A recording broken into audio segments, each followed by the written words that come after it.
Périscope s'intéresse à la grande distribution avec Rodolphe Bonas, spécialiste du commerce, qui est venu avec sa dernière parution, son dernier opus, 40 innovations retail. C'est l'ère de l'expérience client, du vendeur passionné, du magasin connecté.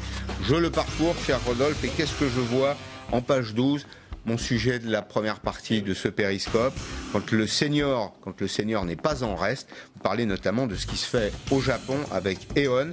Le Japon connaît une crise démographique, près de 33 millions de personnes de 65 ans. Ça change évidemment. Exactement, c'est incroyable. Ça change la façon de faire du commerce. Exactement. Ils ont créé le premier grand centre commercial dédié aux seniors. C'est un centre commercial, Pascal, qui ouvre du coup un peu plus tôt que les autres. C'est un centre commercial dans lequel les allées sont un peu plus grandes. C'est un centre commercial dans lequel vous avez un rayon, je vous garantis que c'est vrai, un rayon canne ou chaussons qui est beaucoup plus fourni que les autres. Et aussi, c'est un centre commercial où vous avez carrément à l'étage, carrément un centre de soins, des cliniques dans lesquelles vous pouvez aller chez l'ophtalmo. Et ça marche. Et ça marche. Est-ce que ça attire les gens?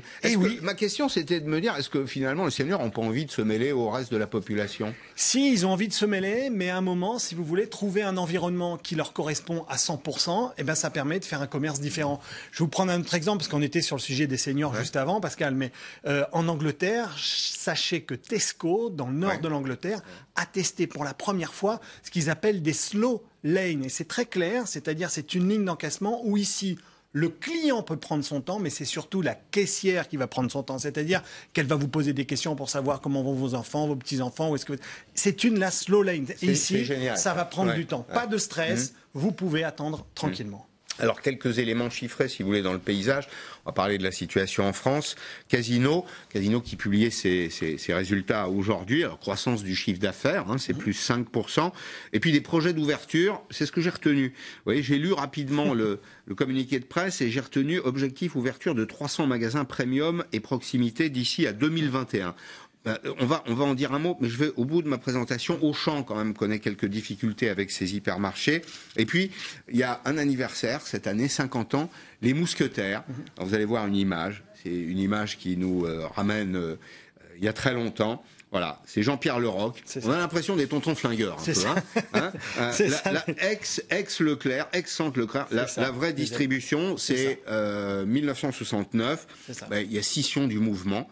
Il y a environ 40-45% des adhérents qui partent avec Jean-Pierre Leroc, qui vont fonder Intermarché. Les autres vont rester Leclerc. Il y a deux visions différentes à l'époque. Leclerc, c'est plus privilégier le magasin. Jean-Pierre Leroc voulait faire beaucoup de logistique parce qu'il voulait des petits supermarchés. La logistique et aussi du sourcing produit. Et du sourcing produit. Oui. Et puis, il y avait une deuxième zone de frottement, c'est que Leclerc était propriétaire de l'enseigne, du nom, alors que Jean-Pierre Leroc voulait en réalité qu'il y ait un contrat. Il avait droit de vie ou de mort, un peu, au fond, ce Leclerc. Bon, la grande distribution en France, qu'est-ce qu'on peut en dire aujourd'hui? Est-ce que, c'était la question que je posais sur Twitter, l'hypermarché est mort, info ou intox? Alors, complètement intox. Pourquoi? Parce qu'il est en mutation profonde, cet hypermarché. Il a, rappelez-vous Pascal, révolutionné le monde du commerce. Ah oui, complètement. Qui, il y a 50 ans, aurait imaginé monter des magasins de 15-20 000 mètres carrés au milieu de champs de betteraves pour dire, attendez, c'est là que le commerce va se passer. Et finalement, ils ont réussi à équiper nos maisons de télévisions, de vélos, de produits de beauté et même nous faire découvrir, à l'époque, des produits dont on n'avait jamais idée. Il y a 50 ans, un kiwi... Présentiez un kiwi, personne ne savait ce que c'était qu'un kiwi. Même, j'allais dire, une mangue, personne n'avait des mangues. Donc, il faut quand même imaginer que ce concept d'hypermarché, qui était vraiment l'idée de tout sous un même toit, a vraiment révolutionné le monde. Aujourd'hui, il marche moins bien qu'avant. Certains marchent encore très très bien. C'est vrai qu'il doit se réinventer. Il doit se réinventer. Qu'est-ce qu'il a de trop et qu'est-ce qui lui manque, à votre avis? Alors aujourd'hui, c'est vrai que dans les hypermarchés, vous savez, en France, la définition est un peu compliquée parce que c'est tout magasin supérieur à 2500 mètres carrés. Alors, des magasins de 2500 mètres carrés, on en a, mais on a aussi des magasins de 25 000. Alors, pour moi, c'était plutôt au-dessus de 5000, un hyper. C'est ça, exact. Alors, en vrai, la définition, c'est au-dessus de 2005, mais on peut dire qu'en effet, les hyper jusqu'à 6, 7, 8 000 mètres carrés se comportent encore très, très bien. Au-delà, c'est un peu plus compliqué. Pourquoi ? Pas tellement sur les rayons de l'alimentaire, Mais sur le non alimentaire. Mais sur le non alimentaire, c'est vrai que la concurrence est beaucoup plus ardue, et en particulier sur les acteurs je pensais à Auchan. Pensez à Auchan. Auchan, c'est plutôt des hyper. C'est de très grands magasins. Il y a aussi beaucoup de super. Oui, il y a des super, mais dans l'esprit, c'est plus des hyper. En termes de chiffres, ça pèse très Auchan, c'est le groupe Mullier qui a créé Decathlon, Leroy Merlin, qui sont venus en fait piller ses propres rayons de bricolage, de sport, de télévision. Alors, j'allais dire que c'est peut-être même l'inverse, c'est-à-dire qu'au travers, l'hypermarché qui était vraiment, comme son nom l'indique, c'est un marché extensé, c'était expansé, c'est-à-dire c'est à la fois de l'alimentaire mais pas que, et surtout beaucoup d'autres choses. C'est vrai que dans le groupe et la galaxie Mullier, comme vous évoquez, ils ont commencé à travailler certains rayons en disant finalement c'est vrai que ce rayon auto, il marche vachement bien, on n'a qu'à créer Nord Auto. Ce rayon sport, il marche vachement bien, est-ce qu'on n'allait pas faire un Décathlon? Et ce rayon bricolage marche vachement bien, on va faire Leroy Merlin. C'est plutôt dans ce sens-là que ça s'est opéré. C'est aussi ce qui enlève de la pertinence au modèle 10 000 m² ou au modèle entre 7 et 15 000 m². Alors, c'est vrai que on ne peut pas faire de l'alimentaire sur 15 000 m². Alors, on ne peut pas faire que de l'alimentaire. Oui, c'est ça. D'accord ? C'est pour ça qu'on est en train de le repenser, de le redéployer. Et c'est vrai que vous retrouvez maintenant des hypermarchés qui sont extrêmement bien pensés, dans lesquels vous avez maintenant non plus des zones de passage pour que vous fassiez en sorte d'acheter le maximum, mais des zones dans lesquelles vous pouvez vous poser, lire un livre, avoir une relation connectée pour pouvoir sortir vos photos, ou par exemple aller ou déguster. Même il y a des hypermarchés pas très loin de chez nous, au Portugal, il y a des hypermarchés dans lesquels ils ont inventé des restaurants à l'intérieur de l'hypermarché, et je vous garantis que c'est des restaurants très très cosy, vous êtes bien, on ne peut pas imaginer ici en France de manger à l'intérieur de son hypermarché. Eh bien si, c'est ce qu'on est en train de créer de plus en plus sur les marchés en France et à l'international. Je reviens à Casino, parce que Casino a une politique de premiumisation. Ils ont ouvert cette année un magasin qui s'appelle le 4, 4 avenue Franklin Roosevelt, c'est ça, à Paris, qui est peut-être le petit supermarché, ou le supermarché citadin du 21e siècle. Il y a une tendance à la premiumisation parce qu'au fond, je crois que le consommateur s'est senti un peu étranger à la grande distribution industrielle, dépersonnalisée, anonyme. Alors c'est vrai qu'on a connu en termes sociétal deux grandes périodes, entre les années 50 et les années, on va dire, début des années 2000. Ces 50 années-là, la logique, ce qui faisait la puissance et la force d'un magasin, d'un concept alimentaire, c'était son offre, mais surtout la volumétrie de son offre, Pascal. Qu'il fallait comprendre, il fallait en avoir beaucoup, beaucoup et toujours encore plus. C'est déjà la règle de Boucicaut. Exactement, c'était la règle de Boucicaut. Beaucoup de références, beaucoup de références. Et on voit que depuis les années 2000, le comportement du consommateur a changé et il est plutôt dans une logique dans laquelle il dit « je consomme, donc je suis ». Vous savez, il y a le « je pense, donc je suis », mais il y a aussi le « je consomme, donc je suis ». Donc, j'ai un besoin, une nécessité. C'est-à-dire qu'il agit, au fond. Mais il y a l'idée je consomme, donc je suis, c'est peut-être je consomme, je montre aussi que j'ai un poids. Exactement. Je laisse une empreinte. Je laisse une empreinte et ça me définit. Et finalement, l'acte d'achat que je vais avoir vis-à-vis de ce que je suis et vis-à-vis de mon entourage va définir ce en quoi je crois. C'est pour ça que les commerçants aujourd'hui s'engouffrent, si vous voulez, du moins, et développent cette logique-là en disant, finalement, oui, vous avez de l'offre, mais surtout, on donne du sens à cette offre. Et c'est pour ça qu'il y a cette,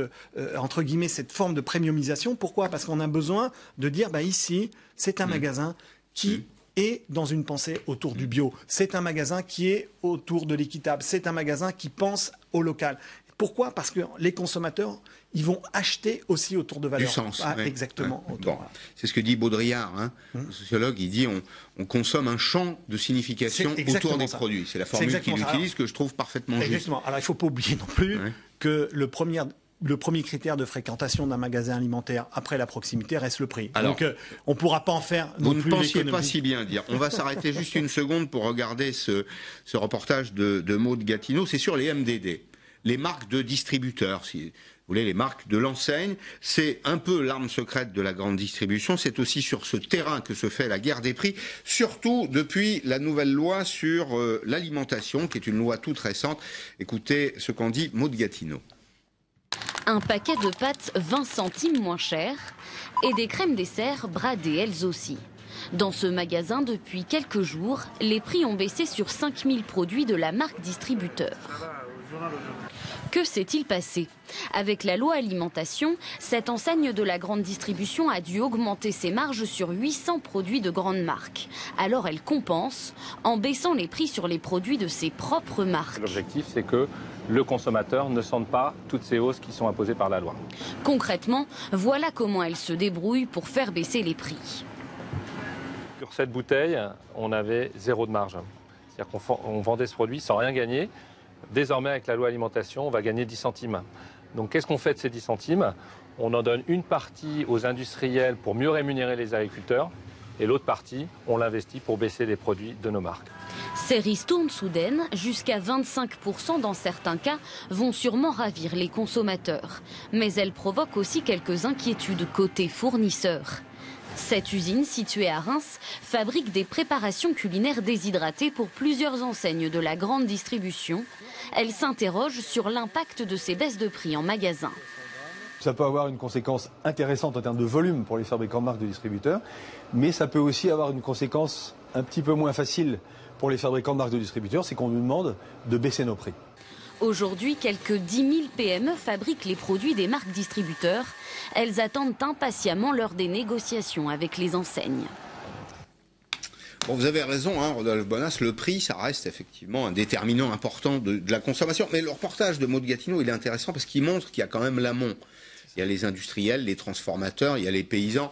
Enfin, tout ne peut pas être donné aux consommateurs. Exactement. Parce que ça appauvrit la chaîne de valeur. Exactement. Je vais vous donner quelques chiffres. Vous savez qu'un Français sur deux fait ses courses alimentaires à plus ou moins de 5 €. Donc ça veut dire que les budgets sont très serrés. Ah oui. Il faut savoir qu'un magasin, un magasin comme on a vu là aujourd'hui, il faut savoir que la rentabilité d'un magasin alimentaire, c'est entre 1,5% et 3%, Pascal. Donc ça veut dire que la marge de manœuvre est extrêmement serrée. Et quand on évoquait tous les deux que finalement le prix reste quand même un facteur attractif, on imagine bien qu'un magasin ne peut pas faire n'importe quoi, parce que sinon il va perdre ses clients. Oui. Donc qu'est-ce qui est fait là, ici, aujourd'hui? C'est ce qu'on appelle dans le métier la péréquation de marge. Oui. Vous savez, c'est-à-dire faire en sorte de dire, finalement, puisque je gagne à tel endroit, voilà, je vais rendre l'avantage sur tel produit. Et sur tel produit. Ouais. Pourquoi? Parce qu'on sait très bien que le consommateur français a une gestion de son budget alimentaire au centime.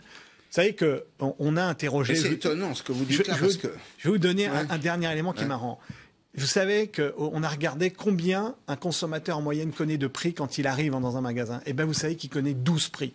La difficulté, c'est qu'il n'y a pas un consommateur qui connaît les mêmes prix. Donc, on est obligé d'être hyper compétitif. Oui, mais c'est en fonction de ses habitudes de consommation, j'imagine. Bien sûr. Bon, je sais quel est le prix du chocolat noir, par exemple. Parce que ça m'intéresse. Moi, c'est le lait noisette. Bon, très bien. Parfait. Dernier point. J'ai reçu aujourd'hui un communiqué de presse de Système U qui propose maintenant une solution de paiement mobile pour les clients. Alors, c'est ceux qui sont titulaires d'une carte de fidélité. Avec une carte de fidélité, dans un point de vente, effectivement, on peut acheter un peu moins cher. Est-ce que c'est pas aussi une façon de capturer définitivement le client? Est-ce que c'est pas un frein à la liberté de consommer? Alors, ça pourrait. On va voir qu'il y a deux aspects là-dedans pour très rapidement pour éclairer le sujet. Un, il faut savoir que le passage en caisse reste pour beaucoup de clients un élément entre guillemets qui est pas très bien vécu. C'est ce qu'on appelle un peu un élément de frottement. C'est-à-dire c'est le moment où ça se crispe un petit peu. Ouais. Donc du coup, la logique, c'est d'essayer de faire en sorte comment est-ce qu'on peut accélérer au maximum et faire en sorte qu'il n'y ait aucune friction sur cette logique-là. Et après, il faut pas se tromper, c'est que derrière cette logique du paiement digitalisé, il y a la captation de cette information. Des données. Et bien sûr.